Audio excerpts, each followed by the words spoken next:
Hi guys, cinematic reactions के एक और वीडियो में आप सभी का स्वागत है।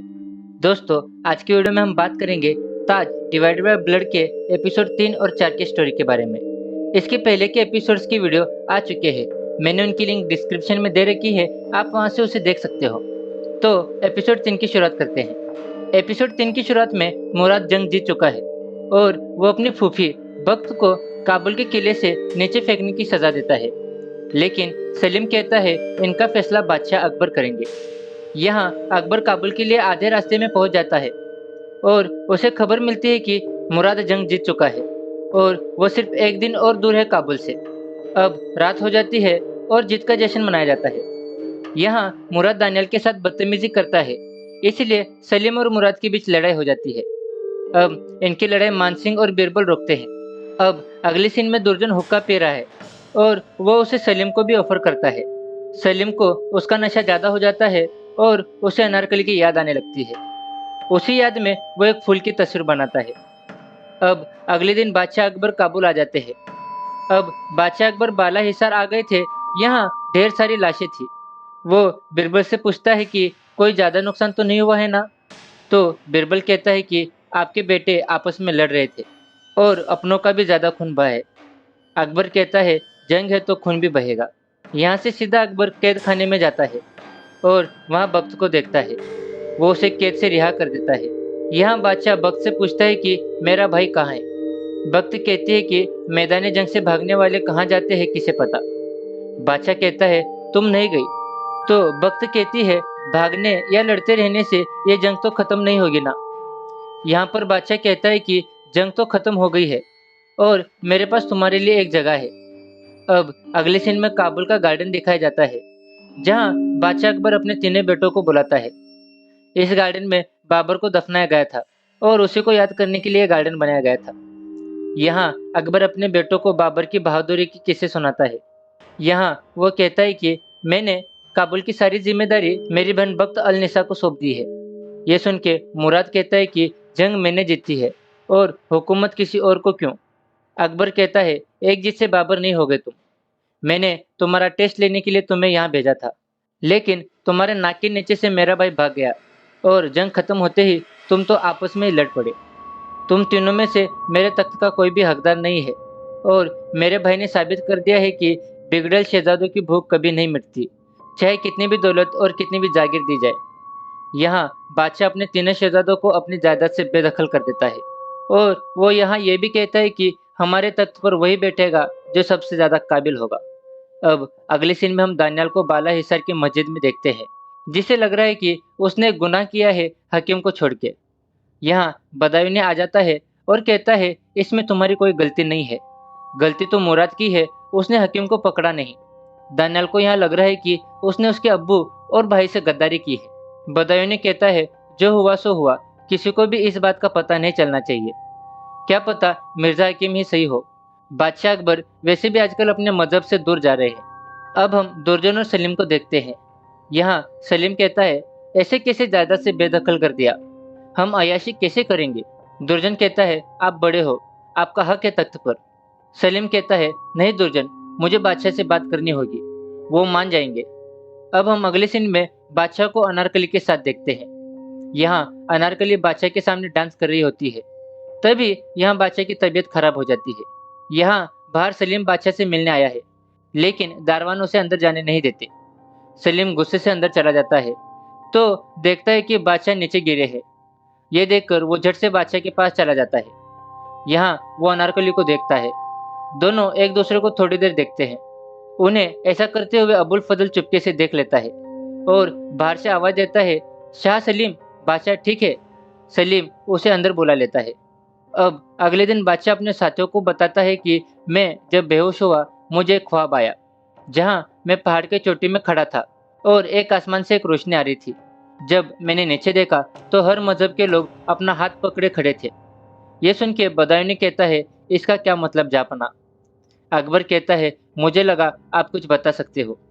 इस पर बीरबल कहता है हो सकता है आपको पूर्वाभास हुआ हो सकता है भविष्य में आप कुछ बड़ा करने वाले हो।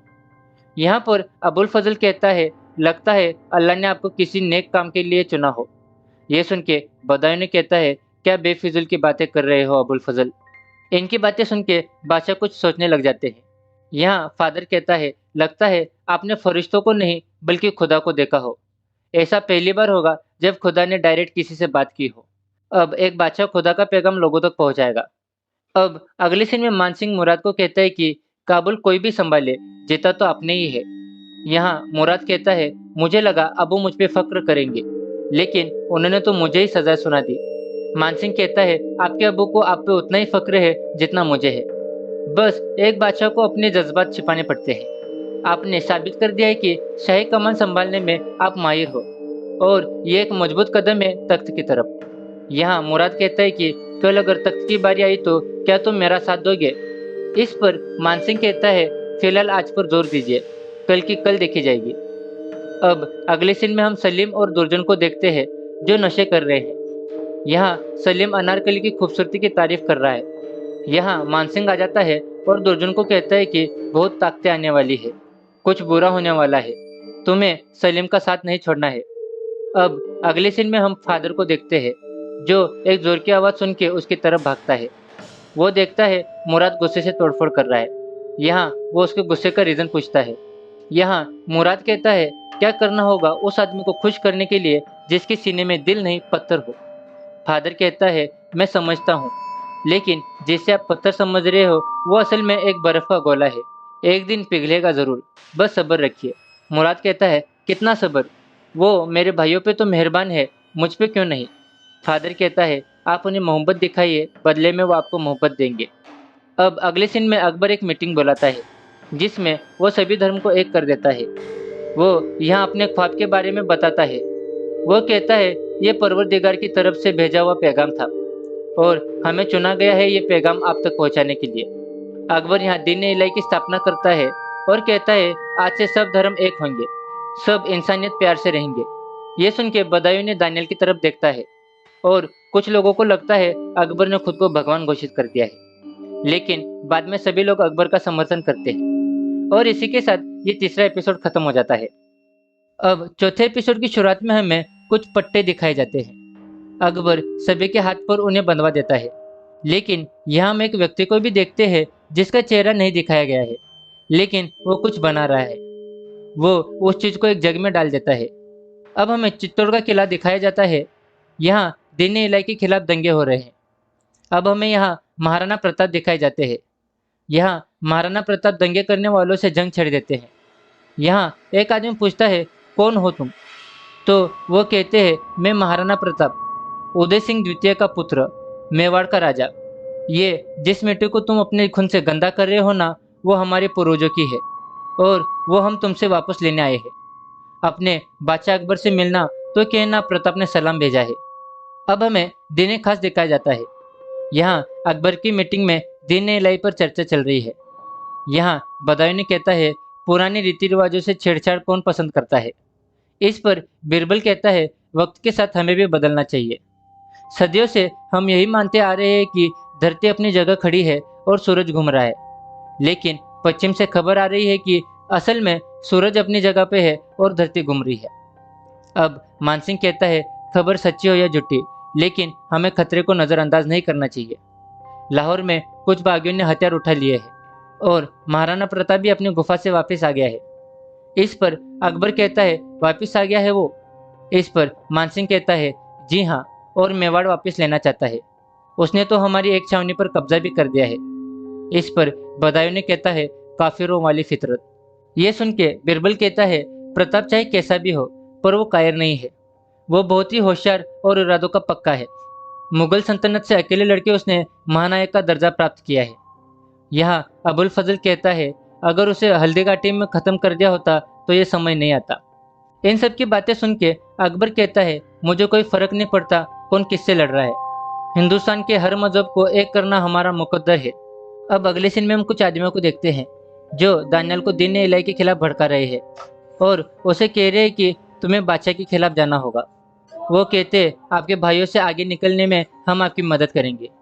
यहाँ पर दानियल कहता है, मुझे मेरे भाइयों से कोई बैर नहीं है, सलीम ने तो हमेशा मुझे प्रोटेक्ट किया है। फिर वो आदमी कहता है, लेकिन आपके अब्बू का क्या। इनकी बातें बदायूं ने सुन रहा था। उसे दानियल देख लेता है। अगली सीन में हम अबुल फजल को देखते हैं, जो मुराद से कह रहा है कि काबुल के युद्ध के बाद आपके साथ सबसे ज़्यादा ज्यादती हुई है, बल्कि आप सबसे ज़्यादा हकदार थे। मैं आपका साथ दूंगा, मुझसे अच्छा दोस्त आपको कोई नहीं मिलेगा। अब हम अकबर की तीनों बेगमों को देखते हैं, जो अगले बादशाह के बारे में बात कर रहे हैं। यहाँ जोधा बेगम सलीम के बादशाह बनने की बात करती है और इस पर तीनों का झगड़ा हो जाता है। अब हमें बादशाह का हैरम दिखाया जाता है, जहाँ एक शख्स खुफिया तरीके से अनारकली की तरफ जाता है। वो शख्स कोई और नहीं, सलीम है। यहाँ सलीम अनारकली से कहता है, दुनिया की कोई चीज़ क्या मुझे तुमसे मिलने से रोक पाएगी। इस पर अनारकली कहती है, आपका यहाँ आना ठीक नहीं है। इस पर सलीम कहता है, खतरा तो मेरे दिल और जान में है, मैं तो बस तुम्हारे बारे में सोचता रहता हूँ। अब तो तुम मेरे ख्वाबों में भी आने लगी हो। यह सुनकर अनारकली कहती है, ख्वाबों में ही ठीक है। सलीम कहता है, मुझे मंजूर नहीं। तुम्हारे साथ कुछ वक्त गुजारने के लिए मैं तख्त और ताज तक छोड़ सकता हूँ। यह सुनकर अनारकली कहती है, दीवानगी में अपने मुकद्दर को कुर्बान मत कीजिए, भूल जाइए मुझे। सलीम कहता है, दीवानगी नहीं, मोहब्बत करता हूँ तुमसे। ये सुनकर अनारकली खुश हो जाती है और कहती है, तख्त और ताज के रास्ते मोहब्बत की तरफ से नहीं गुजरते। इस पर सलीम कहता है, मैं वो रास्ते ही मोड़ दूंगा। अब हमें इरकिस दिखाया जाता है, वो अपने बच्चे के साथ खेल रहा है। यहाँ उससे मिलने के लिए अबुल फजल आ जाता है और कहता है, तुम्हारे लिए एक काम है। अब हमें दानियाल को दिखाया जाता है। यहाँ एक नौकर उसे कहता है, आपका धतूरा तैयार है। इस पर दानियाल कहता है, शुक्रिया विवान। विवान दानियाल से कहता है, आप काफ़ी परेशान लग रहे हो, कुछ और खिदमत कर सकता हूँ आपकी। अब दानियाल और विवान दोनों रोमांस करने लगते हैं। अब हमें बादशाह का किचन दिखाया जाता है, जहाँ बावर्ची उसकी शराब को टेस्ट करता है, ठीक है क्या नहीं। फिर वो कुछ लेने के लिए चला जाता है, लेकिन यहाँ एक मिस्टीरियस आदमी आ जाता है और उस जग को बदल देता है। अब वो जग बादशाह के पास जाता है। यहाँ बादशाह एक कनिज के साथ शतरंज खेल रहे होते हैं। वो कनिज थोड़ी देर बाद मर जाती है और उसके मुंह से झाग निकल आते हैं। ये देखकर बादशाह डर जाते हैं। अब हम सलीम और दुर्जन को देखते हैं, जो कनिजों के साथ है। यहाँ सलीम अनारकली के बारे में बात कर रहा है। दुर्जन कहता है, एक दोस्त होने के नाते कह रहा हूँ, उसे भूल जाइए, किसी और कनिज में दिल लगाइए। यहाँ सलीम कहता है, किसी को दिल से निकालना इतना आसान होता तो सारे शायर भूखे मर जाते। कुछ तो है जो हमें एक दूसरे की तरफ खींचे जा रहा है। एक पहेली है जिसका नाम भी पता नहीं है। इनकी बातचीत के बीच बीरबल आ जाता है और वो सलीम से कहता है, दुर्जन ठीक कह रहा है, उससे दूर रहिए। सलीम कहता है, कौन है वो? बीरबल कहता है, वो बादशाह की कनीज है। यहाँ एक आदमी आता है और बीरबल को बुलाता है। अब हमें दानियाल को दिखाया जाता है, जो विवान के साथ सोया है। अब बादशाह को किसने मारने की कोशिश की है, इसके लिए पूरे महल में जांच की जाती है। बादशाह के हैरम में मानसिंह जाता है और तीनों बेगम को कहता है, बादशाह को किसी ने मारने की कोशिश की है। यहाँ एक बेगम कहती है, तीनों शहजादों की जांच कीजिए। अब तीनों शहजादों से पूछताछ के लिए उन्हें पकड़ा जाता है। अब हम अबुल फजल को देखते हैं, जो एक सैनिक के साथ बात कर रहा है। वो कहता है, तुम्हें पता है ना तुम्हें क्या करना है। इस पर वो कहती है, ये तो शहजादी के साथ धोखा होगा। अब यहाँ अबुल फजल को सोने की मुद्राएं देता है और कहता है, तुम्हें क्या फर्क पड़ता है। यहाँ बदायूं आ जाता है और ये देखकर अबुल फजल कहता है, तुमने तो मुझे डरा दिया था, आप खुदा को छोड़कर यहाँ क्या कर रहे हो। अब बीरबल बदायूं और अबुल फजल को कहता है, बादशाह को किसी ने जहर देने की कोशिश की है, जहर काफ़ी तेजी से फैला है, फिलहाल बादशाह को आराम की जरूरत है। यहाँ फजल कहता है, बादशाह से मिलने तक नहीं दिया बीरबल ने। इस पर बदायूं कहता है, क्यों, ताकि आप अपना अधूरा काम पूरा कर सके। बदायूं कहता है, माना मैं दीन इलाही के खिलाफ हूँ, लेकिन बादशाह को मारने से मेरा क्या फ़ायदा। उल्टा अगर शाह सलीम तख्त पर बैठे तो वो सबसे पहले मुझे निकालेंगे, और फिर ये जहर मैं कहाँ से लाऊंगा।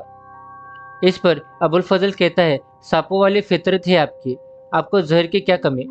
बदायूं कहता है, सांपों के दोस्त नहीं होते जैसे आपके नहीं है, मेरे तो कई सारे हैं। यह सुन के फजल कहता है, फिलहाल जो दोस्त नहीं है उन पर ध्यान दीजिए, जैसे मानसिंह। मुझसे सवाल जवाब करने की मानसिंह की हिम्मत नहीं है। फजल कहता है, जो बादशाह की बेगमों से पूछताछ कर सकता है, उसके लिए तुम्हारे जैसा हिंदुओं से नफरत करने वाला क्या चीज़ है। अगले सीन में हमें बादशाह अकबर दिखाए जाते हैं, जो बीरबल से कहते हैं, क्या सबको अभी भी लग रहा है हम बीमार हैं। इस पर बीरबल कहता है, बीमार नहीं, मौत के करीब। अब पहले उस बावर्ची से पूछताछ की जाती है जिसने खाना बनाया था, लेकिन वो कहता है, मैंने सब कुछ खुद देखा था, सब कुछ ठीक था। यहाँ कुछ हकीम लोग उस कनिज की लाश की तहकीकात करते हैं और बादशाह को कहते हैं कि पारे का जहर है। बीरबल कहता है, क्या दरबार में आपकी तबीयत के बारे में बता दिया जाए? यहाँ अकबर कहता है, नहीं, अभी नहीं। देखे तो सही, हमारी बीमारी की खबर सुनकर कितने चूहे बिल से निकलते हैं। अब हमें मानसिंह दिखाया जाता है, जो तीनों शहजादों से एक एक करके तहकीकात कर रहा है। यहाँ एक आदमी आता है और कहता है, कनीज मिल गई है।